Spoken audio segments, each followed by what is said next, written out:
It's not possible, there's no way to understand the history of Jai Alai in the US without considering the Berenson family. The patriarch, Richard BERENSON, took over Miami Jai-Alai in 1929.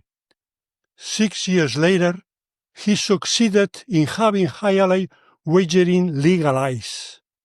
Miami Jai-Alai, under Berenson's management, became the mecca of the frontons. The best rosters were the best players wanted to play. Decades of glory in Florida and Connecticut, including 2 strikes that shook the industry. To talk about it, I'm with the third member of the dynasty, Richard Berenson. How are you? Great, Juan. How are you today? Okay. I was eager to talk to you, Richard. And I'm very eager to talk to you and discuss all the things that interest us about Jai Alai, which for me, almost my whole life, I've been involved in Jai Alai, although the last several years I haven't. We've been out of the business, but most of my life, certainly my young life, I was always involved in Jai Alai, and I'd love to talk about it. All right. So your grandfather began, like, as I said, in 1929, right? He died in 1967. You were 13 years old. Is that right? Yeah, actually, at that point, I was only 12 years old when he died. And to speak about him, everyone called him Dick Berenson. That was his name. Short for Richard is one of the nicknames is Dick. So everyone called him Dick Berenson. So my grandfather, the reason he got into Jai Alai to begin with was he was working for the First National Bank of Boston at the time. He was working as a guy that would go in to businesses that were failing or not doing well that the bank had loans on, and he would turn them around, make them profitable, or get them sold so the bank would get their money. That was his job for the First National Bank of Boston. He moved to Miami in 1927 or 28 because my father was 3 years old at the time. He had very bad asthma, had trouble breathing. They didn't have the medicines today that they had back, today we have medicines to take care of that. They didn't have that back then.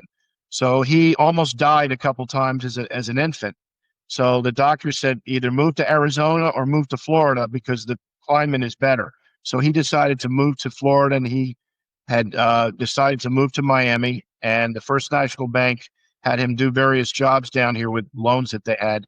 And then finally one day they said to him, well, there's a Jai Alai called Biscayne Fronton that was recently rebuilt.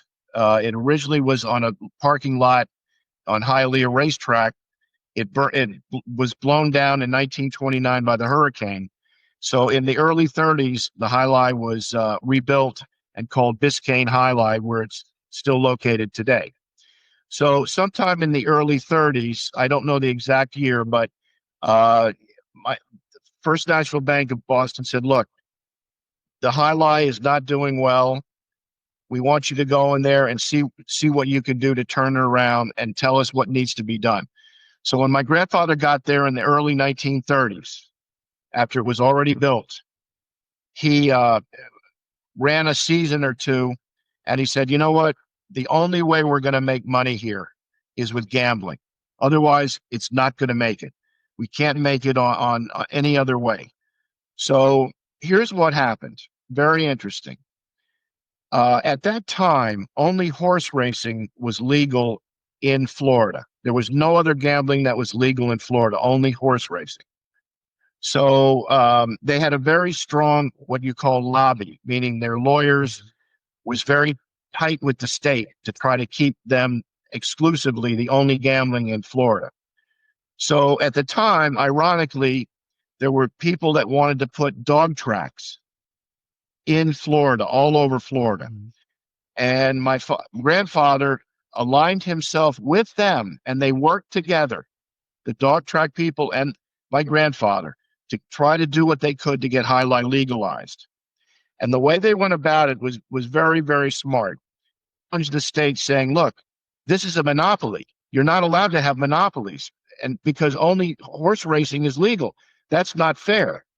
Then they explained to the state how being able to legalize jai-alai and dog racing would produce a lot of new jobs in the state. It would produce a tremendous amount of revenue for the state because remember, part of everything is bet. Part of it goes to the jai-alai or dog track. Part of it goes to the state, and then the rest goes to the people who win the bets. So there was a lot of money that the state could get from jai-alai and dog racing in the state, and the jobs. It would create a lot of economic interest. Plus, dog racing was already popular in other states, so a lot of people would come down on vacation and from other states that have it, and they would want to go to the dog racing. So my grandfather said, once they see jai-alai, they're going to love it, and they're going to be coming down in droves to see it, which turned out to be true, by the way. So they worked together, the dog people and my grandfather, to get it legalized. They brought up all the points I just mentioned, and they wined and dined the legislatures and explained to them how this is a great win-win situation for the state and for the people of Florida that needed jobs at the time. So in 1935, jai-alai and dog racing were both legalized, and it was a huge victory for my grandfather and for the dog racing people.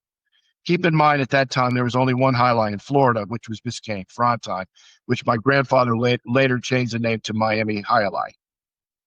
So that's how jai-alai was legalized in the state of Florida. He did it. But the first years were tough because the Great Depression, economical crisis, Miami was down. It wouldn't be too easy. Well, that probably ironically helped get jai-alai and dog racing legalized because the state was in trouble financially also. They needed money. So ironically, that might have helped him get jai-alai legalized, ironically. Your grandfather and Pedro Mir, the player's manager, were very close. Yes, Pedro Mir was the first player manager we'll call it Miami Jai-Alai from now on. He was the first player manager there. My grandfather relied on him because my grandfather didn't know anything about the game when he bought it. When he got in from the bank. Also, one side note, the partners in Miami Jai-Alai at that time, they told my grandfather, if you get jai-alai legalized, we'll give you 10% of the company. So that's how he got a original stake in Miami Jai-Alai, was they gave it to him once he got it legalized. But Pedro Mir, my grandfather relied on to sign great jai-alai players and talent because my grandfather didn't know the game because he was just introduced to it. So if I understand well, your grandfather took 10% of the business and later on the whole business? No, we never owned more than 19% of the business. There were all kind of partners. Ironically, they were all from where my father and grandfather were from, Boston. And he actually knew some of them from living in Boston. And then there was one other family in Florida, the Worley family, who were the lawyers for the Fronton in Florida, and they also owned a piece. Your grandfather died in 1977. You were about 12 years old. How was he? Yeah, he died in 1967. 1967, so pretty young, eh? I was young. I was only 11 to 12 years old. Yes, he died at the age of 70, almost 74. How was he? He was a storyteller, was very kind with you. He was a tremendous character. He was a very big man. He probably weighed 280 pounds. He was 6'2", very big guy. Had a loud voice. My father used to say he would yell for him, and you'd hear him all across the Fronton. He was a real character, a very bright man, and he was very funny. He loved the players. He got along with them. They all loved him. He knew more people than I can imagine. Example: we would go into restaurants in Miami, and I would hear people go, "Oh, there's Dick Berenson. There's Dick." He knew everybody, and he was just an amazing person. And I would like to say this. One of the first things he did once jai-alai was legalized was he invented the quinella form of wagering, where you pick two numbers and then either one can come in first or second, but they had to be those two numbers. He introduced that because prior to that, the only gambling at pari-mutuels was win, place, and show. Mm-hmm. So he introduced the quinella, and once he did that, everybody copied him. Then later on, he introduced the exacta, which they now call the perfecta, where you have to pick the two numbers correctly, and that also everyone copied. He was very innovative. And he was very successful in everything he ever did. Grandfather and a person named Jacobs tried to open up a Fronton in New York, in Manhattan, in 1938. Is that so? Yes. What happened was after my grandfather got Miami Jai-Alai going, and we were starting to do very well with the gambling, he was very friendly with two men that he knew from his days living in Boston and New York. One of them was Lee Schubert, who was a very famous guy that owned a lot of theaters. In fact, there's a very famous theater in New York called the Schubert Theater, named after him, Lee Schubert. My grandfather was very good friends with him. And also, Lou Jacobs was a fight promoter who my grandfather knew very well. In fact, my father used to say he would get a big kick out of it because when he used to visit Lou Jacobs was representing Joe Louis at the time. So my father, as a little boy, got to watch Joe Louis train and get to know him and all that, which he was excited about. But they decided that they wanted to try to put Jai-Alai in New York. They rented the Hippodrome, which at the time was empty. They built a court in the Hippodrome for Jai-Alai. And unfortunately, unlike my grandfather's success in Florida, he tried hard to get Jai-Alai legalized in New York, but the horse lobby was too strong. In fact, it's so strong that, as you know, no other pari-mutuel wagering ever, dogs or Jai-Alai, ever got into New York. It was just horse tracks. So he failed there. It only lasted 1 year. Your father, Stanley Baronson, succeeded your grandfather, Richard. No? Your father was involved in Jai-Alai since he was a child? Yes. Did he know all the ins and outs of the business? Yes.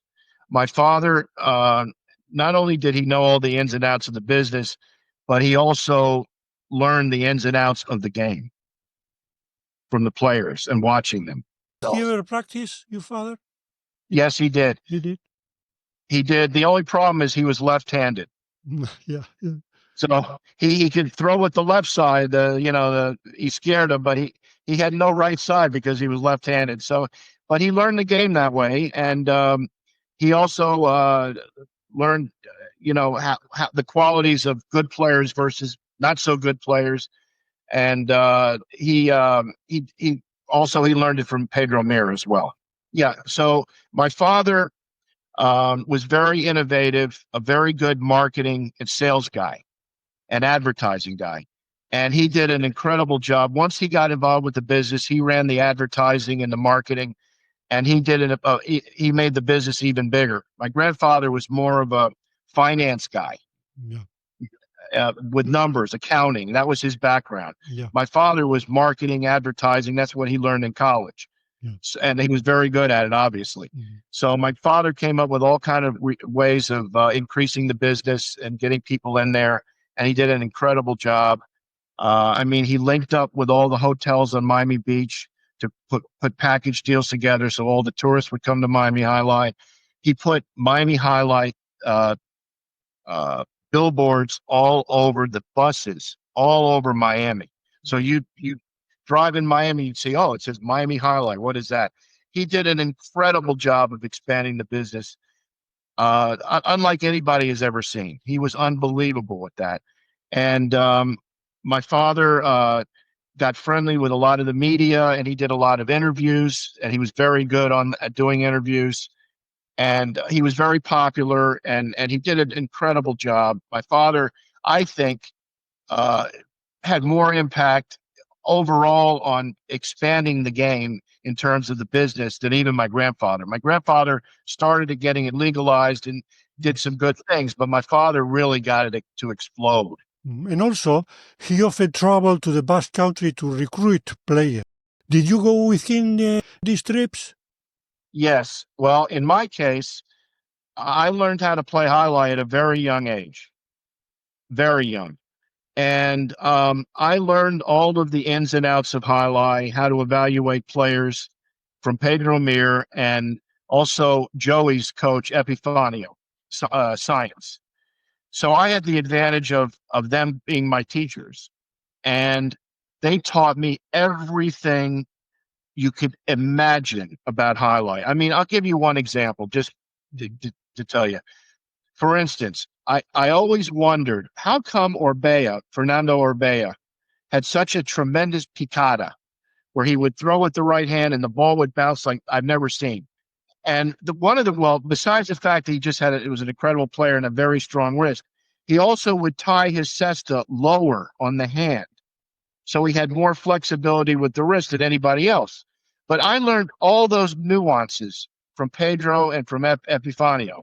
So I literally knew the game even better than my father. Mm-hmm. So I was going with my father to recruit players since right after right during the first highlight player strike. I was only like I was 14 or 15 years old, and I would go to Spain with my father and Mexico and other places, and I would help my father evaluate what players we wanted to sign or not, even at that young age, because I knew the game inside and out, even that young.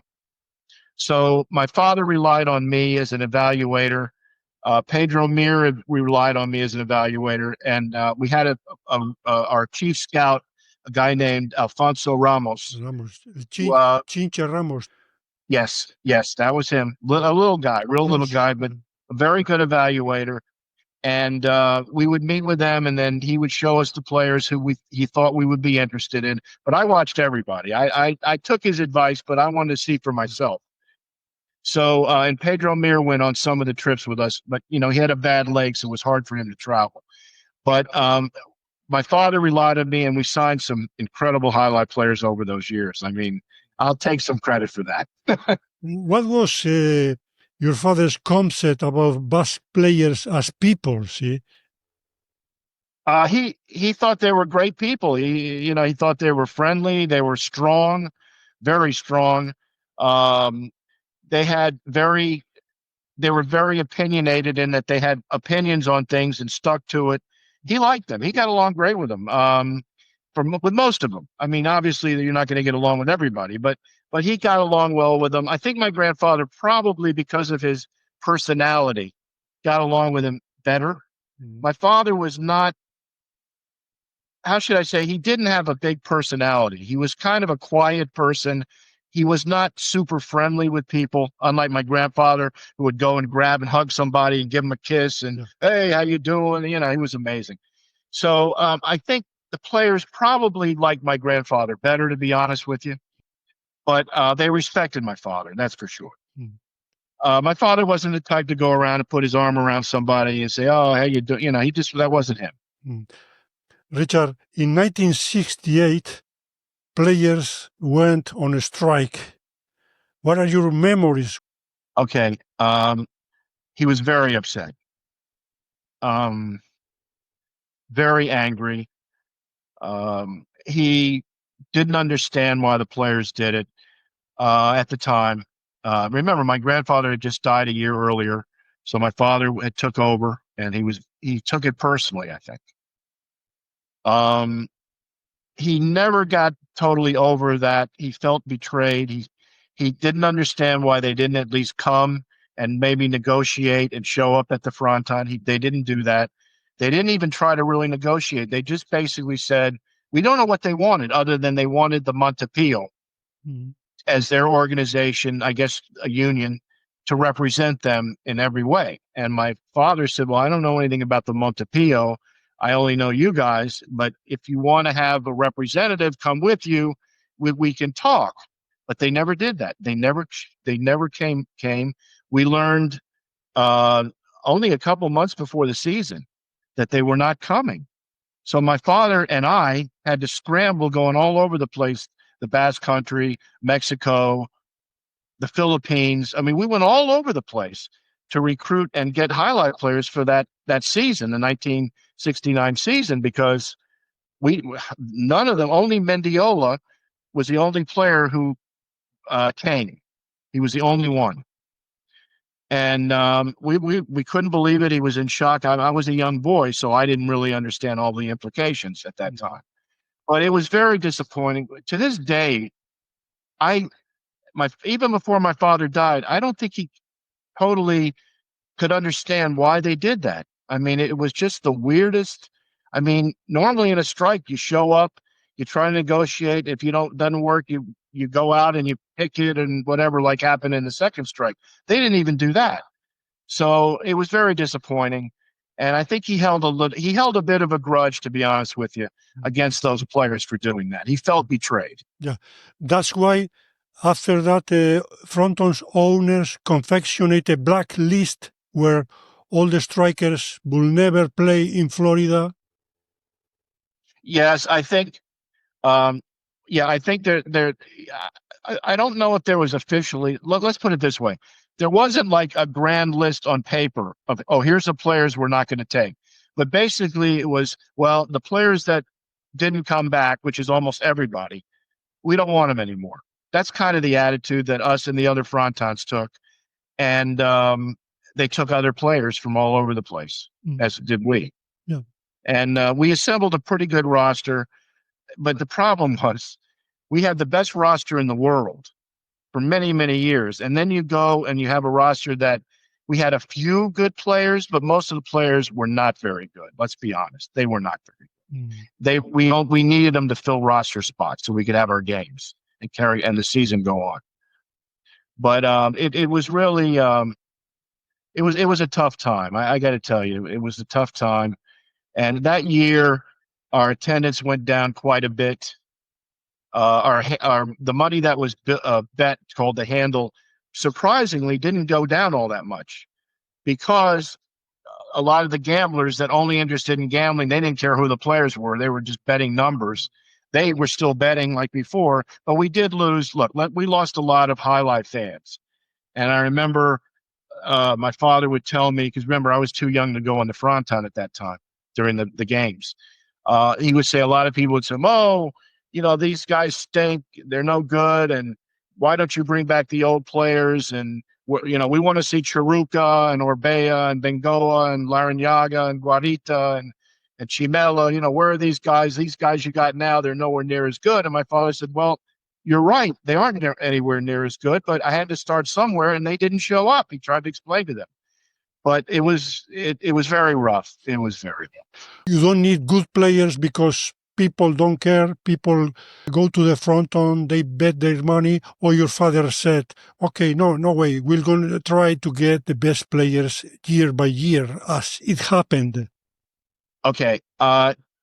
There's what I call a dichotomy here, meaning there were a lot of people who were just strictly gamblers. They didn't care who we had on the court. But there was also a large amount of people, more than most people thought, that were there because they loved the gamble, but more than that, they loved to watch great highlight because it's such an incredibly exciting, fantastic, skillful game. So it was both.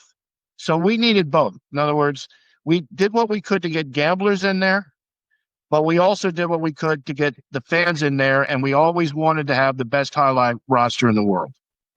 Richard, what was the year, 1969, that your father purchased Tampa Jai-Alai? Okay, that was, it was at the very end of the year in 60. So let's call it 1970. In 1970, we purchased Tampa Jai-Alai. We heard it was for sale. The Kramer family, quite frankly, did a lousy job running the place. The fronton didn't look good. They didn't have very good players, which I can't blame them then because of the strike. Prior to that, they did have some good players. They had one particular player that was very good that we wanted, but we didn't end up getting him because of the strike. His name was Albero. Very good player, front court. And they had a couple other pretty good players that we were interested in. But when the strike came, they ended up getting a really bad roster. So my father bought the place. We immediately did some, we made the fronton look nicer. We put some money into it to make it more attractive. We put in great food, really good food, which we always had at all our highlights. That was very important to my father because he felt like, they wanted to have the whole experience of dining, gambling, watching great highlight and all that. So we upgraded the facility of Tampa Jai-Alai. But the biggest thing we did was two things. One, my father, as I told you before, knew how to market and advertise. He did an incredible job doing that. And also, we upgraded the highlight roster dramatically over a few years. There's one other thing that my father did that was amazing that no one had done before. He started rock concerts during the off season at Miami Jai-Alai back in the late 60s. And the reason he did that, it wasn't for the money we would make from the concerts. It was to get young people interested in highlight. Because prior to that, most of the people there were older people. He wanted to get young people. So when they went to the concerts, he would hand out leaflets about highlight, and we ended up getting a lot of young people because of that. And ironically, other parimutuel facilities all over the United States later on started running rock concerts and other concerts at their facilities. So that was something my father started before anybody else. He was very innovative. He also changed the scoring system to the Spectacular 7, which also helped the betting. He did that himself with a professor at University of Miami Math School. They came up with that formula together, and as you know, everyone still uses it. So it must be awfully good. And also, he opened up a fronton up in Ocala and in Fort Pierce. Right. We wanted to expand highlight as much as we could in Florida because we tried to do it in other states, and we were not doing very well with that at the time. Talking about the early 70s. And we also had a lot of players from our highlight school in Guernica, and there were other schools all over Spain that had a lot of young players. So we wanted to have the opportunity to let a lot of these young players have a place to play in Florida, in the United States. So initially, we put good players in there with a mix of young players to get everyone excited. But our main goal was eventually to make it like a farm system for Miami and Tampa. Was he afraid in any moment that American young players would start playing because they were more difficult to handle, with the best players? And that was a kind of, keeping away the union? No. The reason my father started the school at Miami Jai-Alai School, and the reason he wanted American players was for diversity.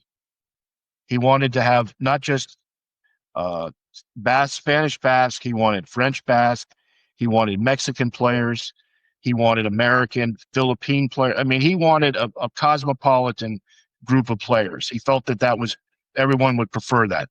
In 1975, he lost control of World Jai Alai. Yes, remember, we only controlled 19% of the stock. And unfortunately, despite my father's unbelievable success, making his partners very wealthy, thanks to him, not them, some of them did not like my father. And I'm going to tell you why, and it's so ridiculous, you're not going to believe it. My father, most of the owners were very highly educated. Several of them were Harvard lawyers, okay? And my father grew up in Florida. Keep that in mind. And my father went to the University of Florida, and then he went to the University of Miami. He never finished college because he went to the war and joined the Coast Guard during World War II.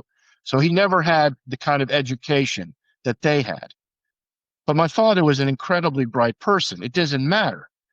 And he obviously knew what he was doing. But because they had a bias against people from the South. The Northerners think that they're, and that time, and maybe still today, I don't know, they think they're smarter than people from the South. So when World Jai Alai was expanding, they didn't want my father running the business. They didn't think he was capable. Did they think he was capable of running Miami Jai-Alai and the players and all that? Of course they did.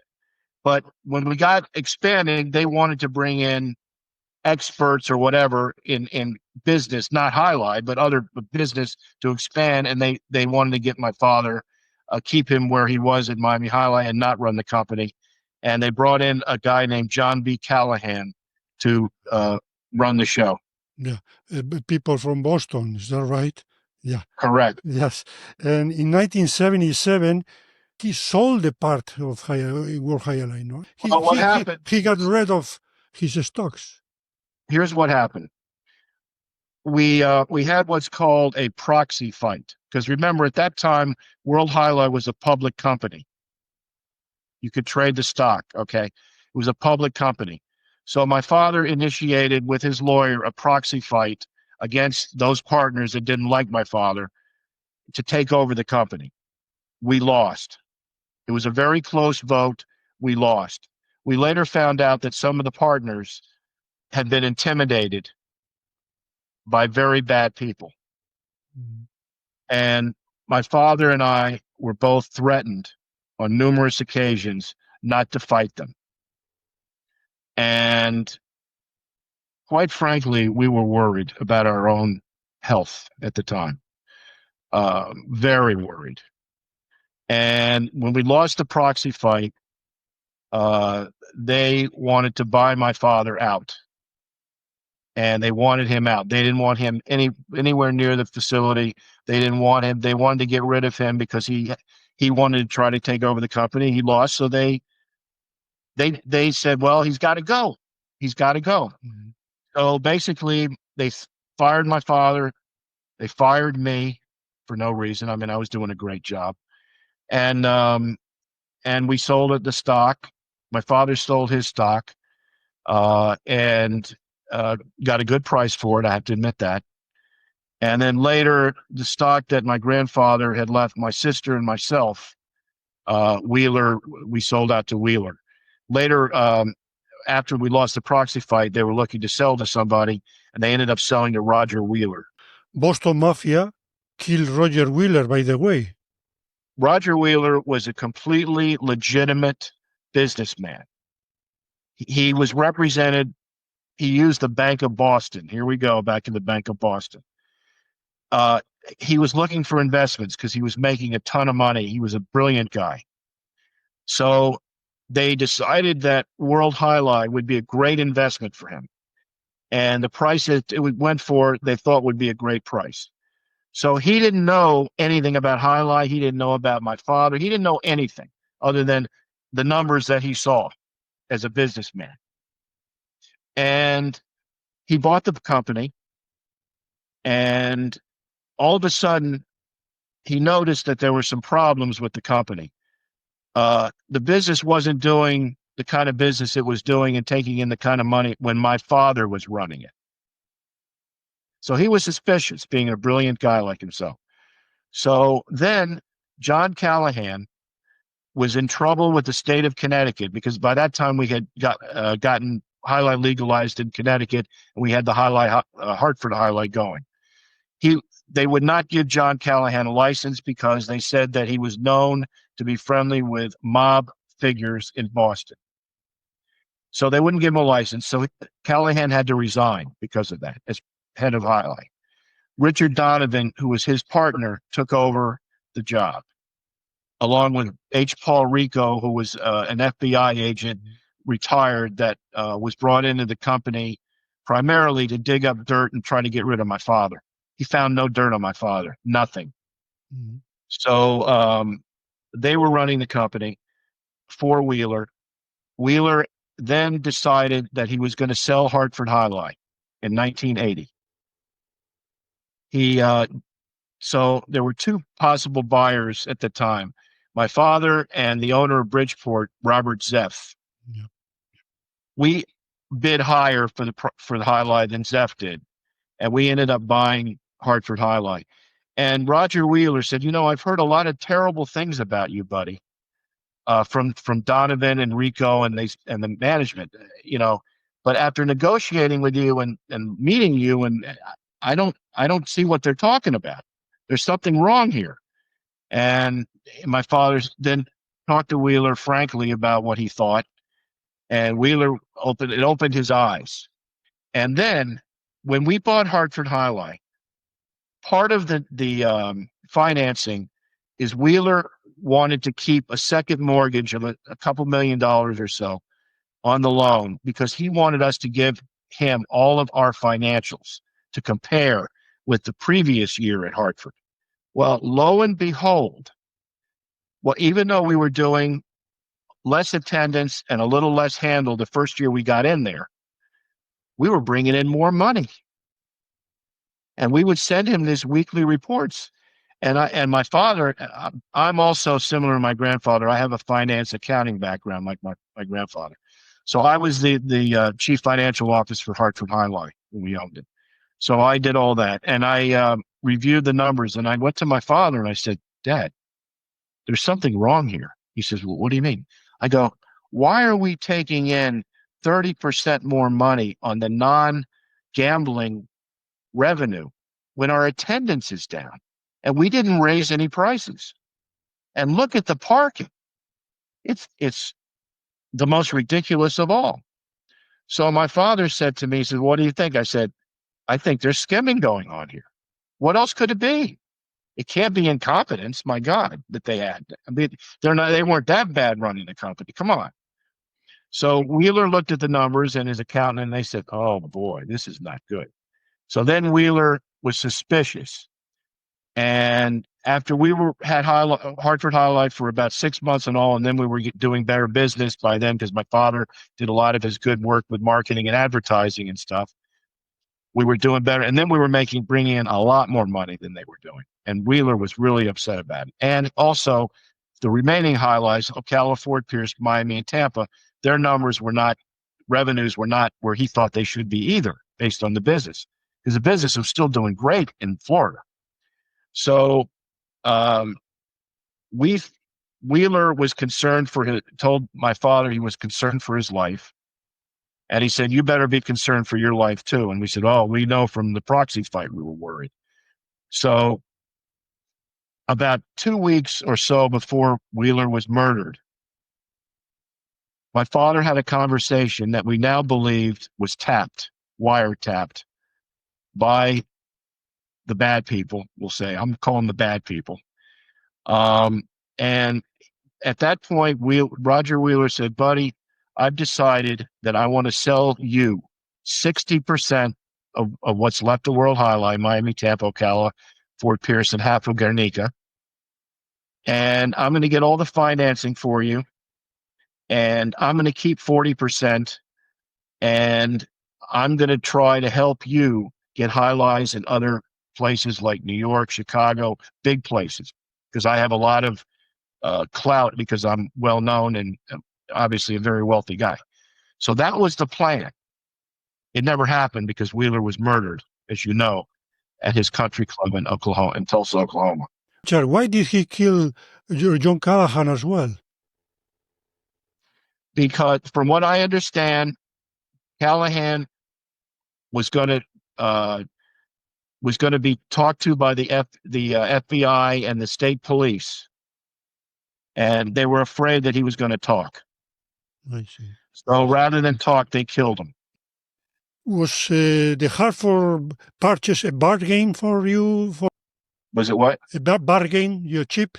You were cheap? It turned out to, at the time, it wasn't. No. But after we were very successful, it turned out to be cheap. But it was a very fair deal. We paid maybe a little more than it was worth at the time, but not much more. And it turned out to be a great deal. But I do want to add one more thing. We were later told that our phones were tapped in the office, maybe our home phones too.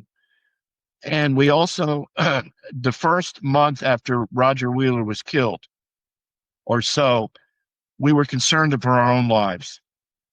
And when we were in Connecticut, we had a security guard around us at all times. And when we would go home to our townhouse in Farmington, Connecticut, where we lived when we were there, we would have a security guard with a shotgun driving with us home, taking us home every night for about 2 or 3 months, whether it was me or my father, and we took turns being up there running the business. And when we were in Florida, we were very low key and didn't go out much for a while because we legitimately thought we were going to be killed next. And besides that, in 1988, another strike, 20 years after the first one. no peace in Jai-Alai for the Berenson family, Richard. For anybody. That was awful. But I have a very unique perspective on that strike. I didn't have one on the 68 strike because I was, 14 years old, and wasn't that involved. This one, I was very involved, and I'm going to tell you the whole story the way I see it. Okay. When we learned that there was a player, and I don't remember his name, in Bridgeport, who wrote a manifesto. Pedro Basically Olarreta. Pedro yeah, Olarreta. okay. Olarreta? Olarreta. Okay, so that was when we first learned about some problems brewing. Up until that time, Hartford Jai Alai paid the highest salaries of any Jai Alai in the world, by far. Bridgeport paid very well, as did Milford. We all paid more than the Florida Jai Alais, I can tell you that. Okay, so the next thing we know is the Lassa family got involved, and they were telling all the players that they should go on strike, along with Olarreta. And I think it was in middle of April of that year, all of a sudden the players go out on strike. Yes. They decide not to come. But Richard, could it be because the owners didn't want to recognize the union, IJAPA, and then Okay. the players decided to go on a strike? Yes. Owners didn't want to know anything about dealing with the union. All right, let me tell you. Okay, so prior to the players going on strike, you're right. I need to go back a moment. You're right. Prior to the players going on strike, they hired a lawyer named Robert Chevrolet, and he was advising them how to form a union. And he contacted us and told us that they wanted to have a union. So we said, well, you have to go through the National Labor Relations Board format, and it takes time. It could take up to 6 months or longer to get your union certified if you have a vote that the players wanted. Okay, so the players were told that by Chevrolet and by us. So we began negotiating with Chevrolet, but here's the problem. And the same thing happened in Florida. All of the frontons got together. We got together with Bridgeport and Milford, and all the Florida frontons got together, and we made a tremendously bad decision. Tremendously bad. We hired one lawyer to represent all of us. The Florida frontons hired one lawyer, a guy named Miami, and we hired a law firm out of New Jersey, I think it was. And Robert Zeff, who was a very famous lawyer, we relied on him to tell us who to hire. He was the owner of Bridgeport, as you know. Well, he decided, and I'm going to say my father and the people at Milford agreed to hire the law firm that were known as Union Busters. Florida did the same thing, I believe. Well, that was a tragic mistake by the owners and the management. We should have hired a lawyer that was a good negotiator, not lawyers whose only job was to delay, do everything they could to stop the union from getting in. That was a tragic mistake. So the players, I blame us for hiring those lawyers. To this day, I can't stand them. I didn't like them when I was dealing with them. They didn't like me because I had different views than everybody else in the room. But that was terrible. But I also blame the players in the sense that they could have waited. They could have waited. They would have won in terms of getting their union certified. It was only another maybe 6 months. At that time, I can't speak for other Jai Alais, but we were not doing any unfair labor charges against any of the individual players. We weren't doing any of that. They claimed some of the other Jai Alais were. Maybe they were. I honestly don't know. So unfortunately, their mistake was going out on strike to begin with. Our mistake was hiring union-busting lawyers not willing to really negotiate and letting the strike go as long as it did. We are at fault. Totally at fault. Was your father ready to negotiate from the first moment, or he said, no, wait? No, not exactly. My father was a great businessman, and he wasn't emotional at all on this. He was more, I'll negotiate with the players in terms of maybe better benefits, maybe better money, better prize money. I'll negotiate, but I do not want a union here because I don't want a union controlling the players because I don't trust unions. That was his, in honesty, that's what it was all about. It wasn't because he didn't like, no, it's not it. He didn't want a union. He didn't trust a union. And he said, who was this lawyer, Robert Chevalier? I don't know anything about him. Who was he? So the other mistake I think that the union made was aligning themselves with the UAW, because that just prolonged the strike too, because they were helping them financially, the players and all that. So we all made terrible mistakes. Nobody gets off unscathed here, including the management, the players, the union, the lawyers. Everybody's at fault. Okay. And the strike should never have lasted that long. We should have gone in there, negotiated with them once that they were certified, and after 6 months or so, and try to get this over with. But we didn't do that. We let the strike go on and on and on. And it's sad. It's awful. It was, what can I say? Yeah. It was an awful thing. And let me say one other thing about the strike. A couple other things, actually. I didn't agree with my father or the other owners in Bridgeport or Milford.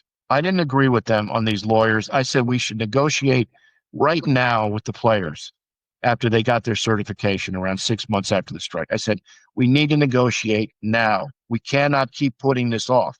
We're losing a lot of money. There's some of the players, a minority of them, were doing terrible things in the picket line, which were alienating our customers. We got to stop the bleeding. Let's meet with the players. Oh, we're not meeting with the players. No, we're going to deal with lawyers. I said, well, look, I have a very good rapport personally, me with the players. Let me meet with them without lawyers. Let me meet with them, with Lassa and the other players, and see and tell them, find out what they want, what they're talking about, let them know how we feel, and have a frank discussion about how we can get this strike over with. Marty Fleshman did the same thing. He and I are best friends. He did the same thing at World Jai Alai. He asked them the same thing that I did. Let me talk to the players without the lawyers and see, because he had a great relationship with them too. They didn't let us do it. The other Jai Alai owners, including my father, said, no, Rich, you're not going to do it. We're not going to do that. The lawyers said, no way in the world would they let you do that.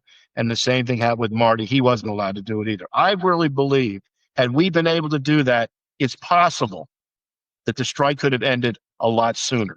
I really believe that to this day. And so does Marty. Stubborn people on both sides. Yes. Yes. Stubborn people who listen to their lawyers. And guess who made the money here? The lawyers. They made a fortune by us not having a deal. There's a point where there's a clash of egos. Do you agree? Yes. I agree. Absolutely.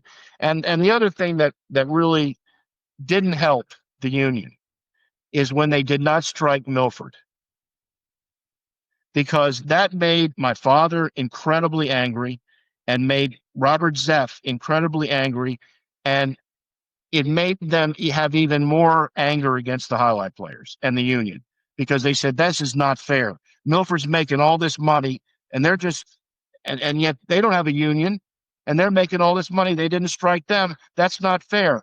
So that didn't, let me tell you something, that didn't help. That didn't help my cause when I was trying to talk to the players, and they said, oh yeah, we can really trust them. Look what they did at Milford.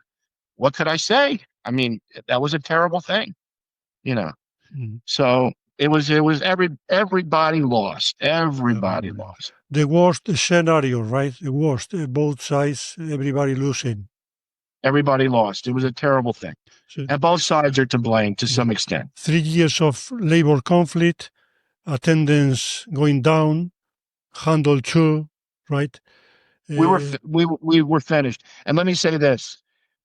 It was the worst possible timing, because at the same time, we were getting Indian casinos in Connecticut. That's right. And that killed, and we're not, and the two governors told my father to his face and the other highlight owners, you're going to get slot machines. And we never got them. So we never couldn't compete with the Indians. And that's one of the main reasons, along with the strike, that we had to close it down. We can call it a perfect storm. What it happened? Perfect storm. Yeah. Okay. All at once. Let me ask you something, Richard. You said you are a financial man. You know, that's what you study for. Was a decline of handle in the previous seasons of the strikes? You could see that the business was going down, or the strike blew up everything? No, we were going up every year.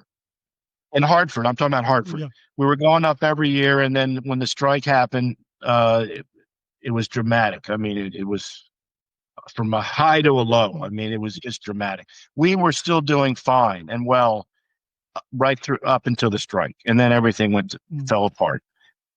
In what measure the strike supposed the beginning of the end for Jai Alai?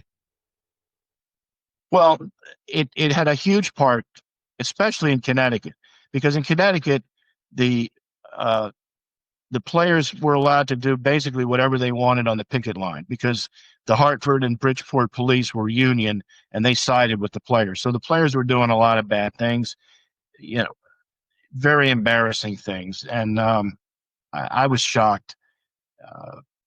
And it alienated people. And when we did end the strike, most of our people wouldn't come back because of what the players did on the picket line. And it was really sad. And it's only and the thing is, it was only a few of the players doing it. It wasn't the majority of them, only a few. Yeah. Richard, we the players thought that Jai Alai owners were making tons of money, see, a money-making machine. The question is, what was the percentage, the net percentage of the revenues that you got, money to the pocket? Okay.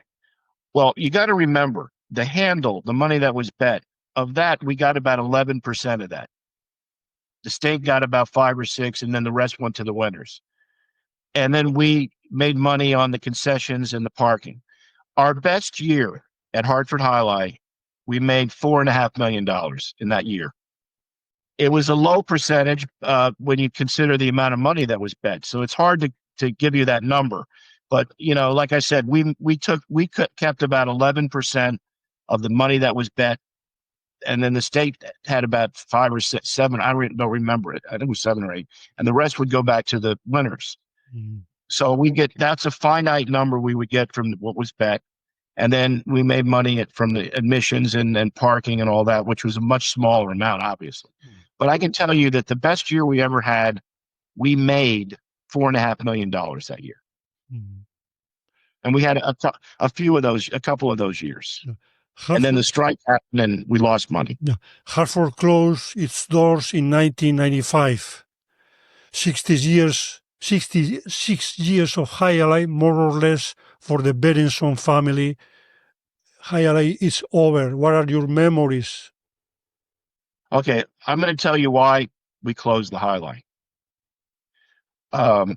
The attendance and handle were going down every year, even after the strike. We couldn't make any money. And here's what happened that was really tragic. The union had told the players during the strike that if you have any injuries at all, go to workman's compensation, because they have very liberal laws in Connecticut, not Florida, but in Connecticut, no workman's comp. Well, they did that.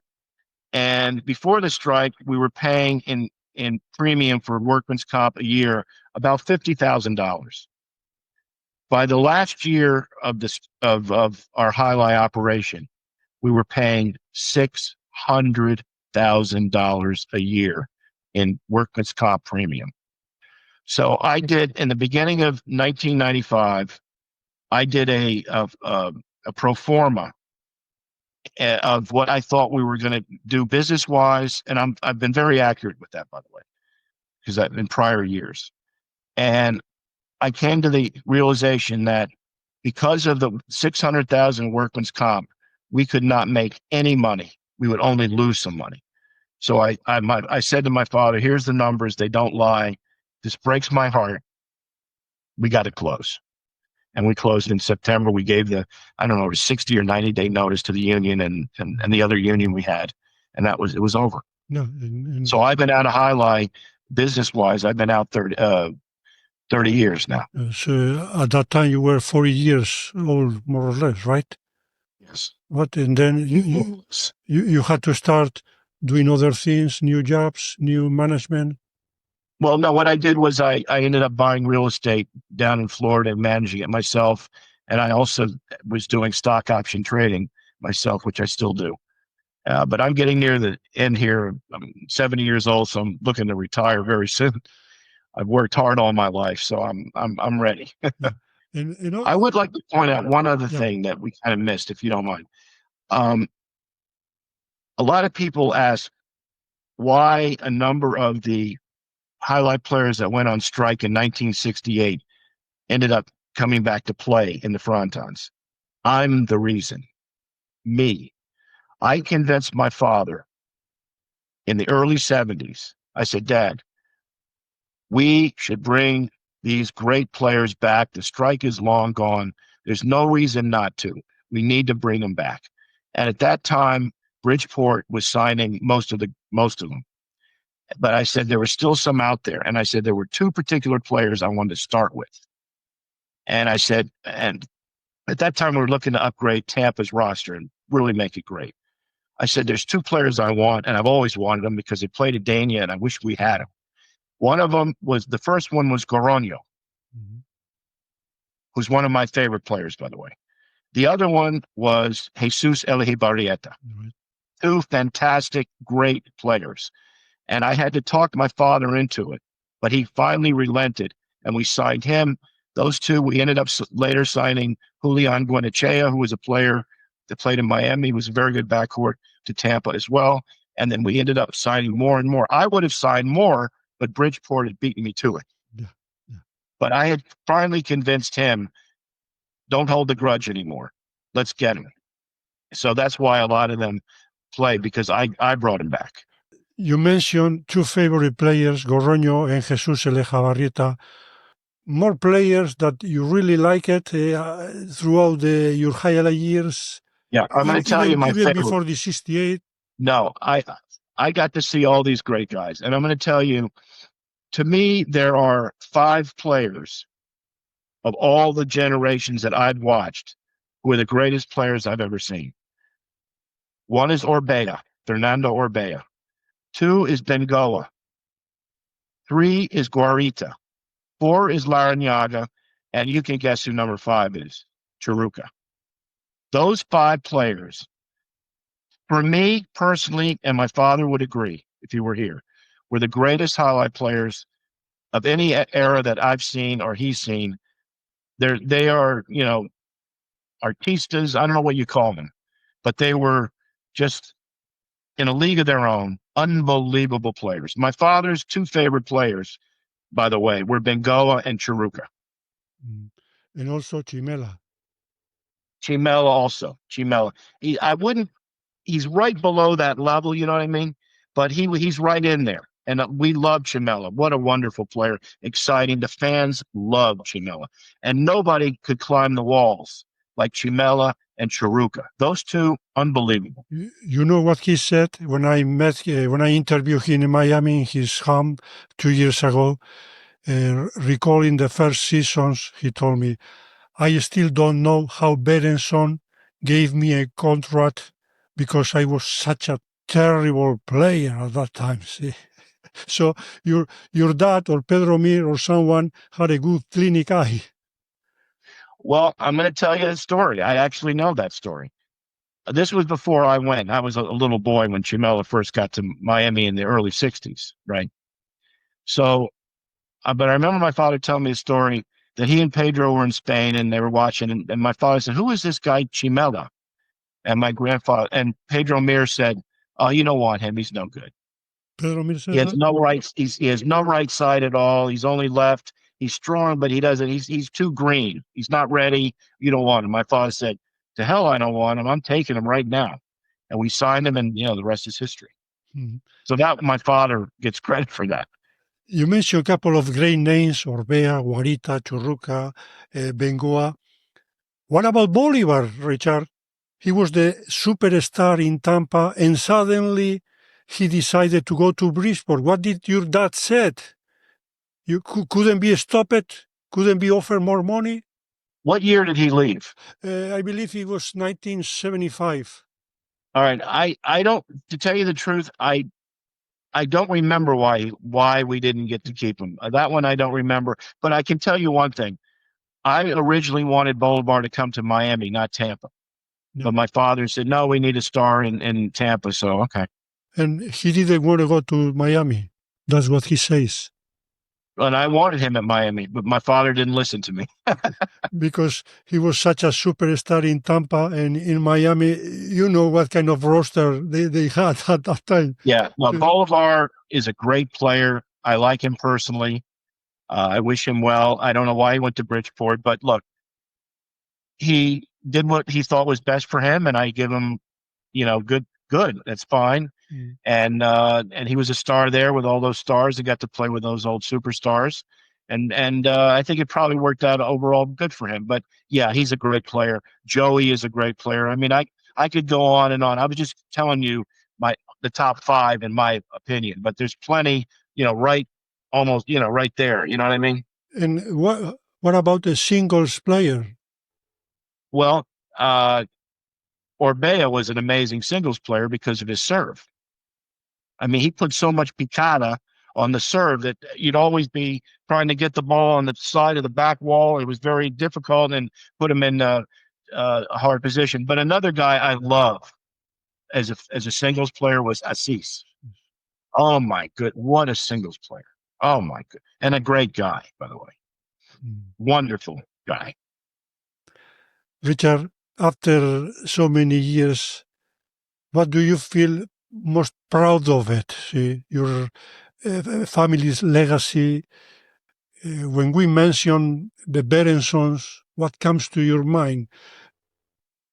Well, I'll tell you, I think because of my grandfather and my father, they made Jai-Alai very successful in Florida, and then it went to Connecticut and Rhode Island, a couple other states. I know it was in Las Vegas, but that didn't really work out too well. But I think the golden age of Jai-Alai in Florida and Connecticut is all due to my grandfather getting it legalized, some of his ideas with the form of betting, and my father with his marketing and his other ideas that he did, the scoring system and all the great things he did. And we loved Jai-Alai. I mean, you could tell we loved it. I don't think the other owners didn't love Jai-Alai like we did. I can assure you of that, because none of them came up with any ideas.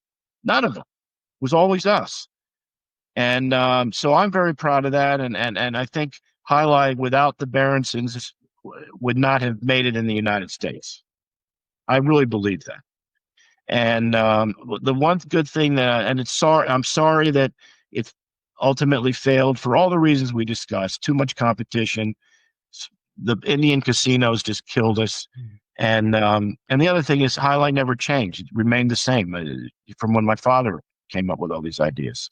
Richard, there's a little fronton in Miami, Magic City. What do you think about it? Have you ever been there? No, I've never been there. Again, some of the players have told me about it, and I wish them well. I hope that they're successful, but I really can't say much about that. I haven't been there. I haven't seen it, so I really haven't. But I can tell you, I was at Dania the other day, last Saturday, for the World Championships, those partidos. And let me tell you, I was very impressed with some of those young players I saw. Of course, I spotted Lopez a number of years ago when he started at Dania, and I remember telling Marty Fleshman at the time, who was PR director in marketing there, I said, "Who is this guy Lopez?" He said, "Oh, he's a new player we have." I said, "I can tell you right now, he's going to be one of the best players in the world, without a doubt." And of course I was right. And I love watching him play. He's a wonderful player. One of my favorites now. And there was a couple other players. Again, I think Achille or a couple other players I really liked also. I can't remember their names. I saw them for the first time. Any future for Dania Jai-Alai? How do you see it, Richard? Well, I think my good friend Benny Bueno has done a magnificent job getting the management to run Jai Alai for the 3 months that they're running it. I hope he's able to convince them to do it every year. And I told him, I said, listen, you did a fantastic job. It was the presentations, everything was well done. I said, I hope you're able to get him here next year. He said, oh, I think so. I said, well, when you have the championships and all that next year, or whatever, I'll see you next year and come and visit. And so I can watch Jai Alai. I love watching Jai Alai. I'm a big fan myself. Yeah, but as far as pari mutuals, Richard, are they beating a dead horse? Yes. I don't see any future for Jai Alai in Florida or in the United States the way it is now. But I am very encouraged from the players that I talk to still. I'm very encouraged by what's going on in Spain and France with the televised Jai Alai.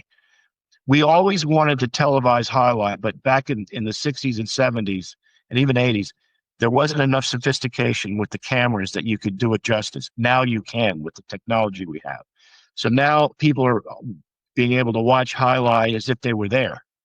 And because it's such an incredibly exciting, fantastic sport, for me, it's the greatest sport. Skills and everything involved, excitement, my goodness.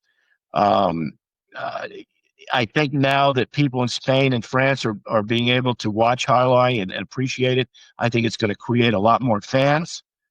And I think Jai Alai in the Basque Country and maybe other areas of Spain and France, I think it's going to grow and do very well there, and I'm so happy about that. And I also have said, somebody asked me a few years ago, how can Jai Alai be saved in general? And I said, well, you need to get Jai Alai on television and with good technology. This is back maybe 20 years ago. I said, that's number one. I said, number two, you need to get Jai Alai back in the Olympics. So everybody in the world can watch the Olympics and see Jai Alai. That's a huge key. And I said, number three, you need to get some type of commissioner, ambassador representing all of Jai Alai that can talk to the media, that can show how great this sport is, how it deserves to be recognized and all over the world. And there should be tremendous tournaments for a lot of money and all that. That's similar to tennis, I guess you could say, in a way. That's how you save Jai Alai. Maybe not in the United States, but hey, the United States is not the only game in town. How about Europe? How about other areas? So that's my vision of how Jai Alai could be saved in general. And so far, step one is happening, that the televised Jai Alai in Spain and France. And I was so happy to do an interview, and I wish they would have asked me more questions because it was a lot of fun. Richard Berenson, I want to thank you. And it's been great, and there's no question that there's no way to understand the history of Jai Alai in the United States without the Berenson family. Thank you. Thank you. By the way, say hello to your friend Mary Fleischman, okay? I'm going to do it later today, for sure. And tell him that I want to interview him too as well, because I think Absolutely. You two are very two figures that know a lot about the history of Jai Alai, and we have the responsibility of keeping that alive. See, the legacy of the game, the history. Okay, that's right. And Marty, look, Marty's older than me. He's going to be 76 years old in May. So. Yeah, I think that he would be a wonderful person for you to interview. He can give you all kind of insights into what he and I went through when we were in the Jai Alai business, probably better insights than me in terms of some personal things that he could tell you about me and him and stuff like that, about dealing with Jai Alai players and all the fun we had, and just wonderful stories. He's got some great stories. And probably he's in a good shape because he did work less worries than you. You know what? He's in better shape than me because he plays pickleball, and he's a tremendous pickleball player. In fact, in the senior league, he's won many championships. He's in better shape than me.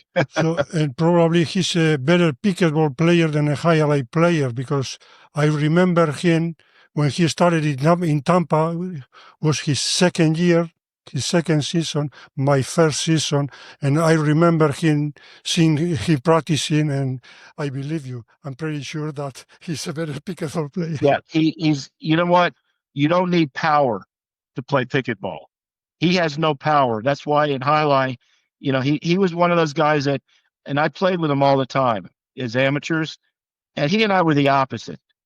He had a terrible form, bad postura and all that, but he caught the ball all the time and played better than you would imagine he would play. Me, I had great form, a lot of power. I looked like I was good, but I wasn't very good. So that was how that worked. Richard, take care. Thank you. Thank you for the opportunity.